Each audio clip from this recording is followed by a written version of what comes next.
సహస్రనామ స్తోత్రం వ్యాసప్రోక్తం కాదు.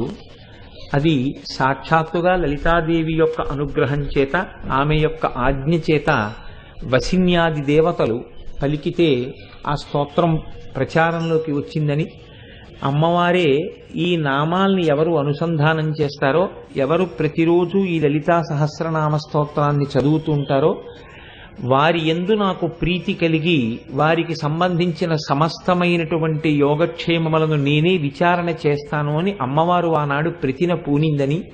కాబట్టి కలియుగంలో మనకి లలితా సహస్రనామం వంటి సహస్రనామ స్తోత్రం లభించడం కేవలం భగవంతుని యొక్క నిర్హేతుక కృపాకటాక్ష వీక్షణము తప్ప అన్యము కాదని, ఇది తల్లి యొక్క పూర్ణానుగ్రహముగా మనకి అందినటువంటి స్తోత్రరాజమని మీకు విజ్ఞాపన చేసి ఉన్నాను.